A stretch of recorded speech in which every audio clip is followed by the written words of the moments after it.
(8월 15일은) 우리 모두의 선조에게 뜻깊은 날입니다.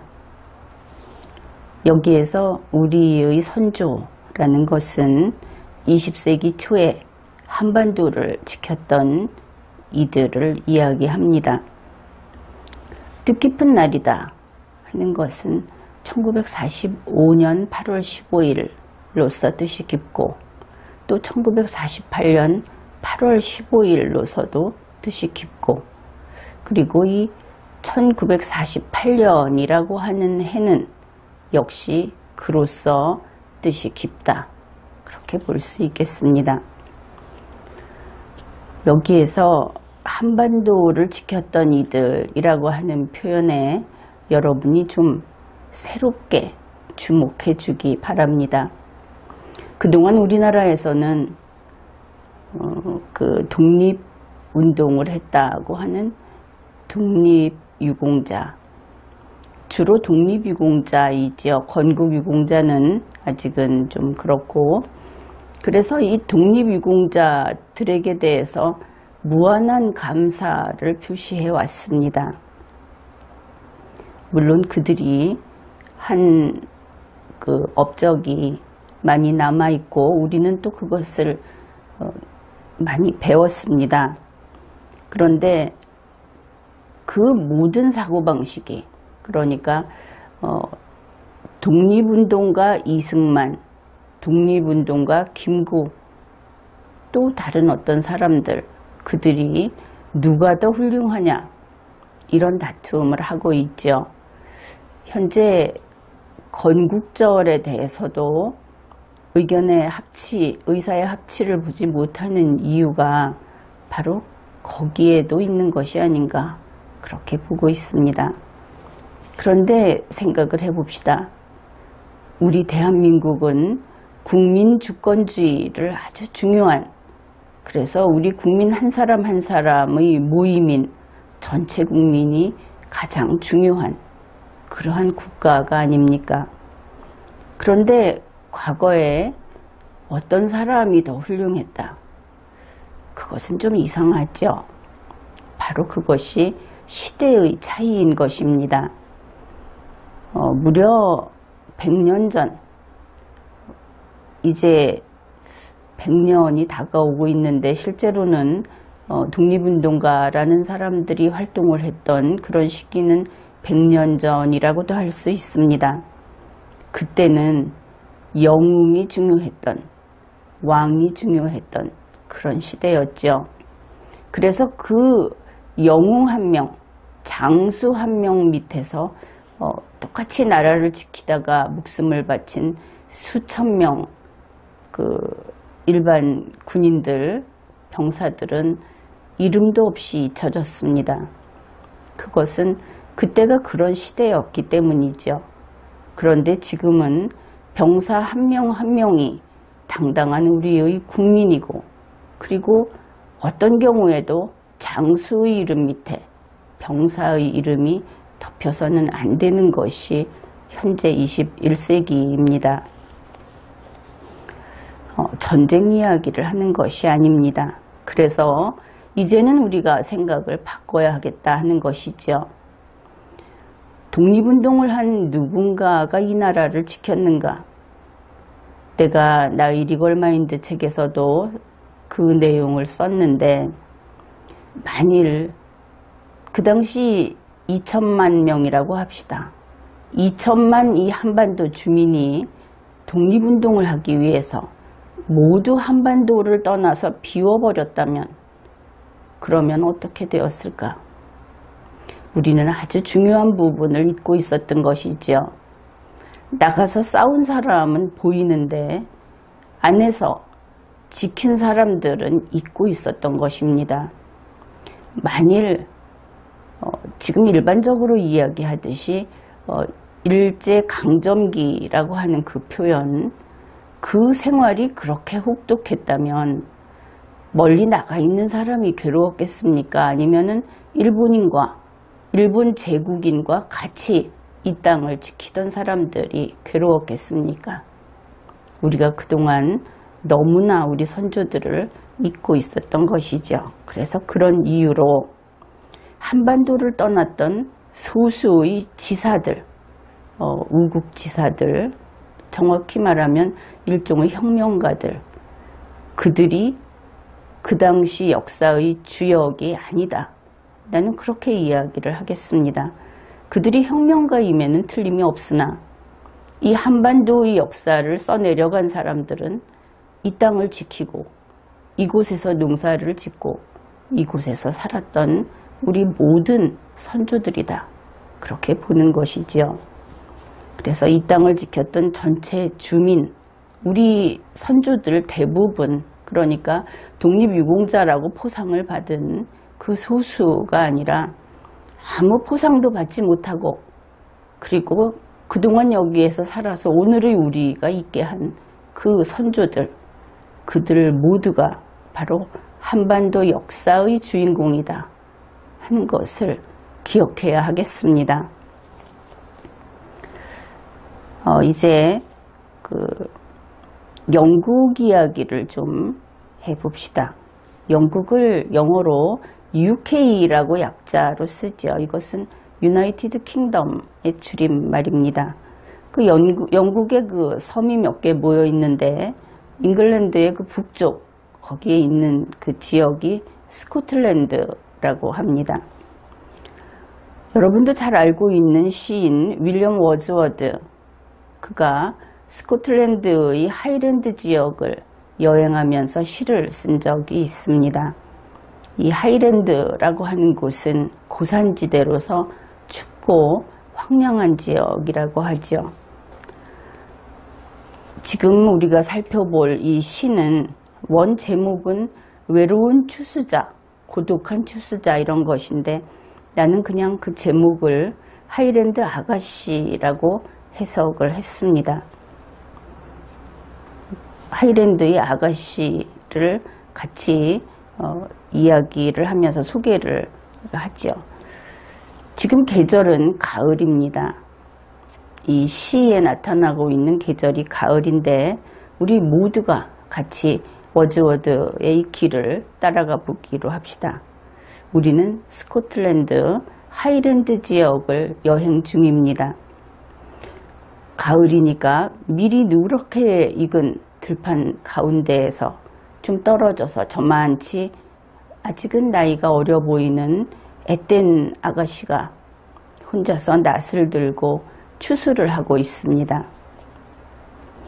아가씨는 혼자서 밀을 베고 단을 묶으면서 쉬지 않고 부지런히 일을 합니다.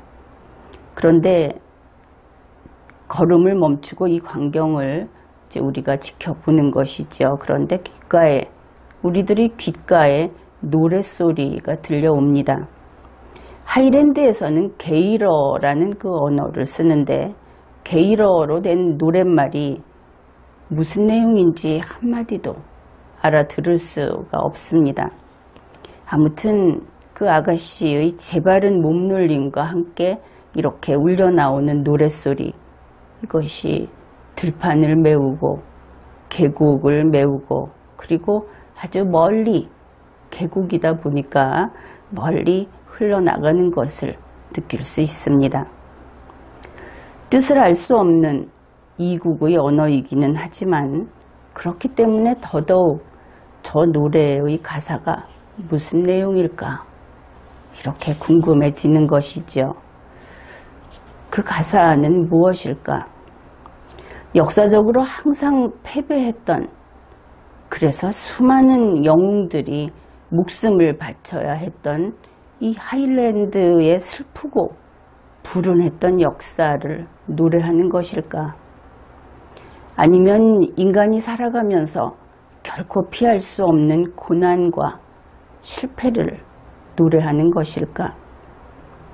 뜻을 알 수 없기에 오히려 정서적으로, 정신적으로 이렇게 공감을 통해서 이해하려고 노력하게 되는 것이지요. 추수하는 아가씨가 서 있는 저 대지는 오래전 이곳에 살던 그녀의 조상으로부터 물려받은 것입니다. 이 땅에서 아가씨의 아버지와 아가씨의 할아버지가 꼭 저렇게 밀을 수확했고, 앞으로 먼 훗날 이 땅에서 살아갈 사람들 또한 저렇게 이곳에서 밀을 키우고 잘 익은 밀을 베고 베어낸 밀단을 묶을 것입니다. 비록 이 하일랜드의 땅이 척박하고 조상들이 목숨을 바쳐서 지켜온 조국이 쉼없이 침입을 당하고 또 별로 자랑할 만한 승리의 기록이 남아있지 않은 약소국에다가 그런 비운의 역사를 지니고 있다고 하더라도 조국이라고 하는 것은 이 땅에 사는 사람들에게 생명의 원천인 것입니다. 이 땅에는 오래전부터 수많은 전투가 있었습니다. 그 전투에서 아가씨의 할아버지의 할아버지의 할아버지는 목숨을 잃었지만 가까스로 이 땅을 지켜낼 수 있었습니다. 그렇지만 아무도 왜 아가씨의 할아버지의 할아버지의 할아버지가, 그런 할아버지들이 전쟁에 승리하고 역사의 승리자로서 군림하지 못했느냐고 탓하지 않습니다.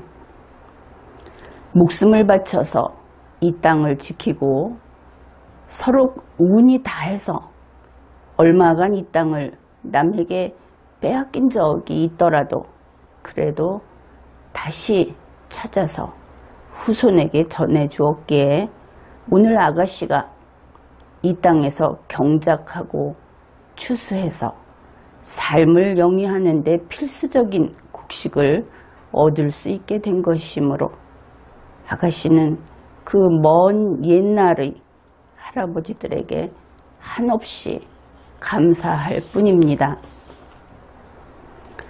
국가에 있어서 전쟁이나 패배가, 개인에게 있어서 상실이나 고난 또는 다툼은 오랜 옛날부터 늘 있어 왔던 것이고 앞으로 인류가 지구에서 살아가는 한 필연적으로 있을 수밖에 없는 것들입니다. 힘들여 추수하는 아가씨의 일하는 모습, 그것이 바로 사람이 사는 방식이며 역사 속을 걸어가는 모습입니다. 대한민국 국민 여러분이 발 딛고 있는 이 대지, 대한민국, 그리고 대한민국의 헌정사는 돌로 쌓은 성벽에 돌꽃이 피고 그 성벽이 결국은 세월이 오래 가다 보면 무너져 내리고 폐허가 되고 그렇게 되겠지만 그렇게 긴 세월이 흐른 뒤에도 여전히 굳건하게 남아있을 겁니다. 조국 대한민국과 대한민국의 역사는 여러분의 가슴 속에 새겨져 있고 우리와 우리 후손들의 피 속에 흐르고 있기 때문입니다. 하일랜드의 아가씨가 먼 할아버지들의 뒤를 이어 미를 기르고 추수를 하듯이 대한민국 헌법이 채택한 자유민주주의 정신에 따라 건국된 우리의 자랑스러운 조국 대한민국의 오늘을 살고 있는 우리는 대한민국을 건국한 대한민국의 아버지들의 뒤를 잇고 있는 것입니다. 이어가고 있는 것입니다. 우리 모두의 가슴 속에는 우리의 역사와 이 땅이 새겨져 있는 것입니다. 우리는 고난과 마주칠까 봐 두려워서 고개도 들지 못하는 비겁자가 아닙니다. 눈앞에 다가선 고난이 지나가기를 불안한 마음으로 기다리는 무능력한 사람들도 아닙니다. 고난은 1000년 전에도 있었고 앞으로 1000년 후에도 있을 것입니다. 살아가면서 만나게 될 온갖 어려움들은 원래 그렇게 따라다니도록 운명 지워진 것들입니다. 역사와 함께 늘 있어온 고난 앞에서 우리 모두 의연해집시다. 우리 국민 모두는 1945년 광복, 1948년 건국의 주인공인 자랑스러운 선조의 후손들입니다. 국가유공자 그것은 앞에서도 이야기했듯이 단지 행정문서에 불과합니다. 1948년 한반도를 지켜낸 선조들, 그들 모두가 대한민국 건국의 주인공들인 것입니다. 그렇게 위대한 선조의 자녀, 손자녀인 위대한 우리 5천만 국민은 2018년 건국 70주년을 기쁘게 기념해야 하겠습니다.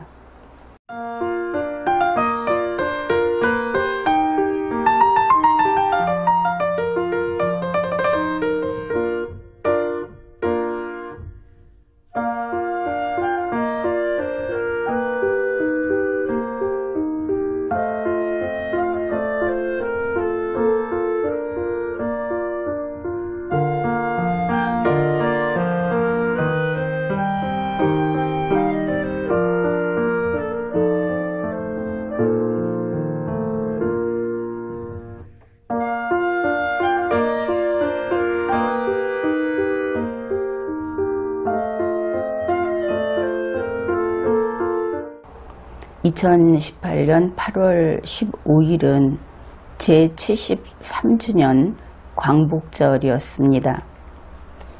여러분은 광복절이 어떤 날인지 알고 있습니까?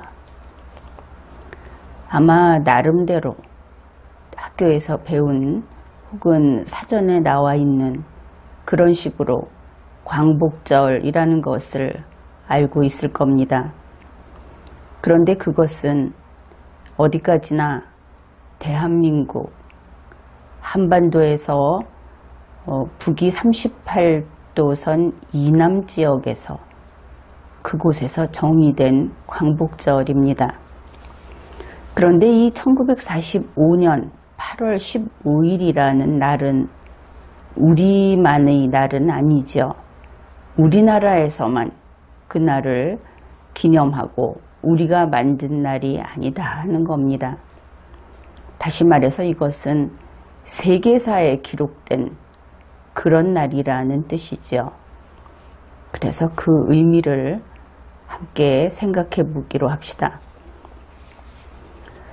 1945년 8월 15일, 바로 그때가 첫 광복절이 됩니다. 그러면 이날은 어떤 날인가? 간단히 말해서 우리나라에서는 일본 천황이 항복을 한 날 이렇게 되어 있습니다. 오직 이 세상 천지에 한반도하고 일본만 있다는 시기지요. 그런데 이 날은 그러면 일본 천황이 우리 아이들은 그렇게 이야기할지도 모릅니다. 일본 천황이 그 당시 이 한반도에 있던 우리의 선조들에게 백기를 들고 항복을 한 모양이다. 우리 어른들은 그렇지 않다는 것을 알고 있죠. 바로 이날은 제2차 세계대전이 실질적으로 끝난 날이다. 그렇게 볼 수 있습니다. 다름 아닌 일본 천황이 항복을 한 전쟁은 그것은 태평양 전쟁이라고 하는, 또 원래 이곳에서 이 지역에 살던 우리 선조들은 대동아 전쟁이라고 하는 그 전쟁에서 패배한, 그렇게 항복을 한 바로 그 날입니다. 이 태평양 전쟁이라고 하는 것은 제2차 세계대전의 아시아편이다. 그렇게 보면 바른 뜻이 됩니다. 그러면 이 아시아편 제2차 세계대전, 그리고 지금은 태평양 전쟁으로 알려져 있고 그 당시에는 대동아 전쟁이었던 이 전쟁은 누구와 누구의 싸움인가? 그것을 제대로 알아야 하겠죠. 그것은 대동아 공영권이라고 해서 오늘날의 EU 같은, 유럽연합 같은 좀 약소국이라면 약소국이 될 겁니다. 주로 아시아 지역, 그리고 아시아를 벗어난 국가들도 있었는데 그들이 대동아 공영권이라고 하는 이 유니언, 그 조직이라고 해야 되겠죠. 국제연합 같은, 거기에 들어 있었습니다. 그래서 그들이 한쪽 편의 그 전쟁 당사자였던 것이죠. 그러면은 이 대동아 공영권 쪽에 속하는 국가들 혹은 민족, 종족들은 어떤 곳이었나? 그 중심에 우리의 선조인 조선국이 있습니다. 우리 선조들의 나라라고 해야 하겠죠. 조선국이 있고 그리고 일본 제국이 있습니다. 그 당시의 자료를 보게 되면 이 두 나라가 주축이었던 것을 알 수 있습니다. 그 다음에 그 안에 아시아의 여러 나라 그리고 여러 종족이 포함되어 있었는데 이 종족 가운데에는 현재 중국의 종족들도 들어 있었습니다. 그리고 세계 약소국 몇 나라가 포함이 되어 있었죠. 이 대동아 공영권과 싸우는 반대편의 전쟁 당사자는 연합국으로 우리가 알고 있는 미국, 영국, 그리고 나중에 소련, 이런 나라들이 들어 있었습니다. 그런데 이 양측의 그 실질적인 대립하는 특성은 무엇인가, 무엇을 기준으로 모였는가, 이것은 우리가 새롭게 인식할 필요가 있는 부분입니다. 대동아 공영권이라고 하는 것은 백인종이 세계를 지배하는, 백인종이 강대국이던 그런 시대에 유색인종이 단결해서 대립을 했던 그런 상황이었던 것입니다. 그래서 대동아 공영권에 들어있는 국가와 인종들은 모두 유색인종이었습니다. 그 중에 주류를 이루고 있는 것은 황인종이었던 것이죠. 그리고 연합국 쪽에 있었던 사람들은 백인종이었습니다. 그래서 이 대동아 전쟁, 태평양 전쟁이라고 하는 것은 유색인종 대 백인종의 대결이었고, 그리고 그 결과는 백인종이 승리했습니다. 전쟁이 끝나고 나서 승전국들, 그 연합국들은 이 아시아 지역, 그때 패배한 아시아 지역은 계속 선진국으로 나가지는 못하고 있습니다. 몇 나라를 빼놓고. 거의 몇 나라라고 하기는 그런데 일본과 우리나라 정도 되겠죠.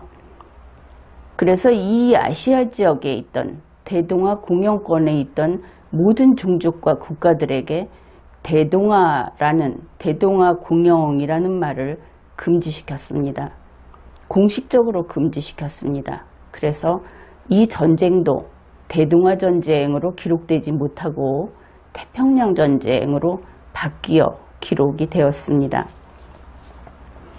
결국 황인종 대 백인종 이렇게 크게 말해서 세계적으로 둘로 나뉘어서 대립을 했는데 이때의 충돌에서 황인종이 패배하고 백인종이 승리했던 것이죠. 그리고 이때 연합국이었던 백인종 국가들이 핵심적이고 주축이 되고 거기에 몇몇 나라가 가입이 된 것이 바로 유엔입니다. 이때 유엔이 결성이 된 것이죠.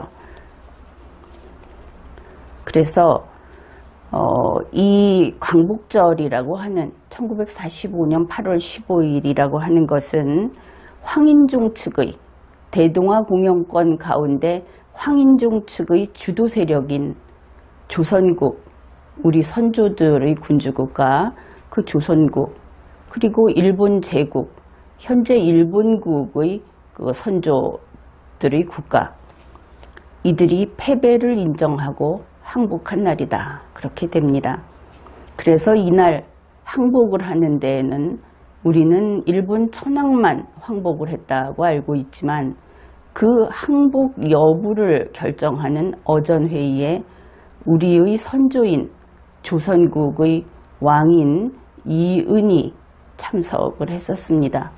이것은 기록으로 남아 있습니다. 그 덕분에 이은은 유엔 그 연합국 측의 전범으로 이름이 올라 있기도 했습니다. 그 결과 승전국인 그 연합군 측에서 그 연합군 가운데 미군이 이 조선국과 일본 제국의 영토를 점령해서 무장해제를 시키고 전후 처리를 하기로 그렇게 맡았던 것이죠. 나중에 소련이 여기에 끼어들게 되고 그렇긴 했지만 원래는 이렇게 되었던 것입니다. 그러면 전후 처리의 기본은 무엇이었던가? 이것을 잘 알아두어야 합니다. 우리 한반도는 조선국의 영토였습니다. 그리고 일본 열도는 일본 제국의 영토였죠.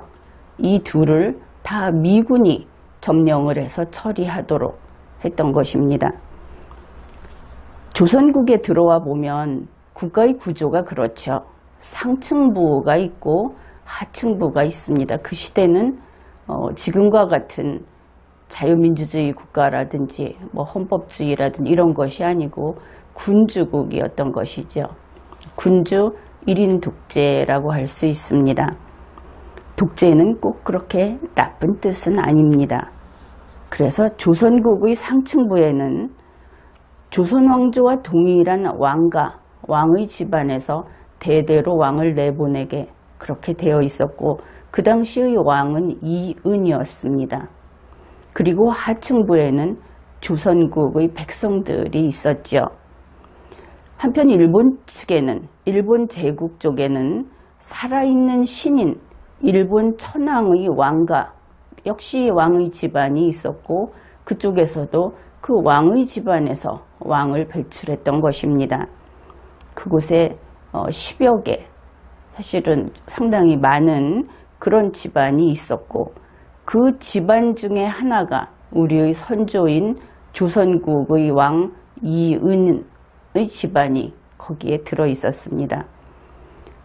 그래서 이 경우에는 이은이 일본에 있어서 피지배 상태에 있는 것이 아니고 지배자의 그룹에 그것도 왕가에 들어 있었다 하는 것이죠.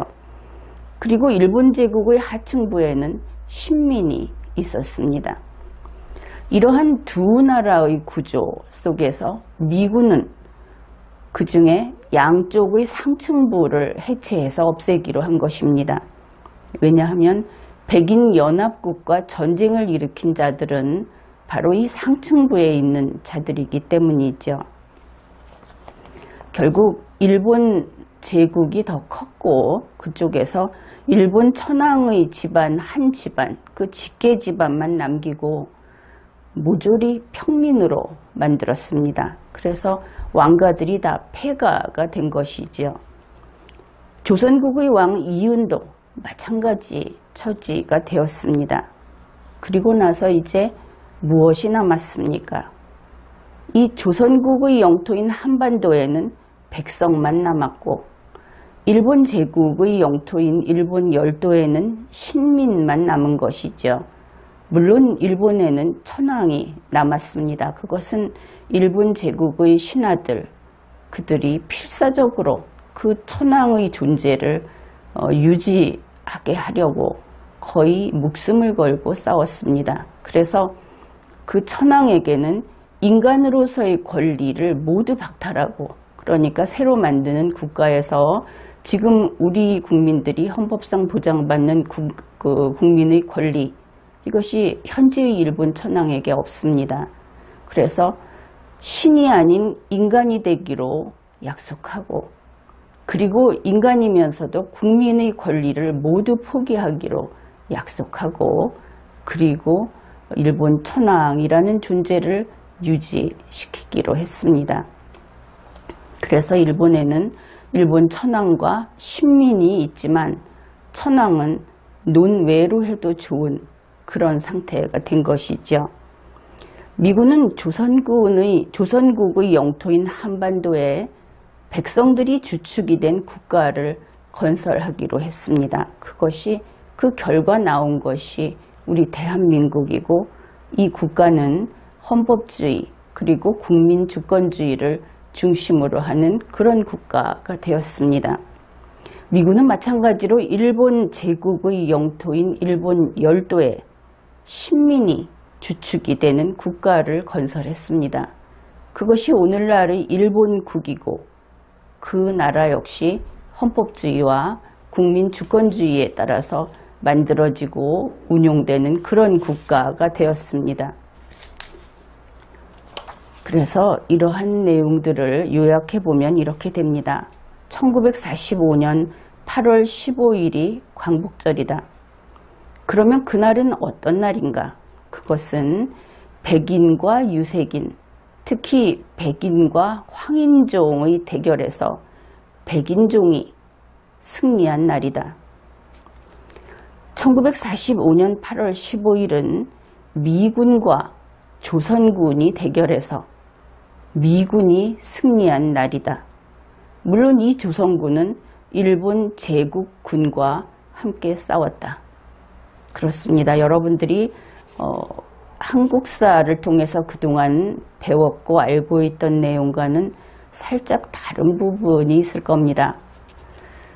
그러나 이것은 세계사적 사건이었고 또 세계사로서 기록이 되어 있는 것이기 때문에 우리가 지금까지 알고 있던 국내적인 시각으로 우리를 중심에 놓는 그런 역사관으로 써놓았던 것과는 차이가 있을 수밖에 없습니다. 그래서 이러한 광복절이다. 그러면 한반도와 일본 열도에서 이 광복절은 기쁘기만 한 날은 아니었다 하는 것을 알 수 있죠. 그러면 누가 기쁘고 누가 슬펐는가? 그것을 정리해 봅시다.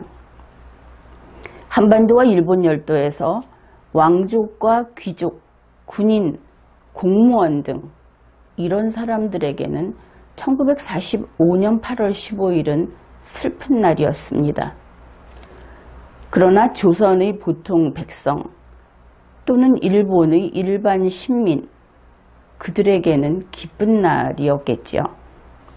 단 여기에서 조선의 백성이 다 그렇게 기뻐했는지 일본의 신민이 다 기뻐했는지는 꼭 그렇다고 이야기할 수는 없습니다. 그것은 백인종에게 패배해서 그래서 기쁘지 않다 이런 차원이 아니고, 전쟁에서 패배한 국가는 그렇게 기쁠 수가 없죠. 모든 것이 파괴되고 당장 생계를 유지하는 것이 어렵기 때문에 기쁘지 않았을 거다, 이렇게 생각할 수도 있다 하는 겁니다. 일본의 경우에 특히 그러한 자료가 많이 남아있고, 패전국의 국민으로서 그리고 피점령지에 있는 피점령민의 생활로서 그것이 좀 어려웠다 하는 자료들이 많이 남아 있습니다. 그래서 이와 같이 설명했던 내용들은 이것은 세계사적 관점이다. 팔이 안으로 굽지 않은, 그리고 미국의 심기를 고려하지 않은 그런 관점이다.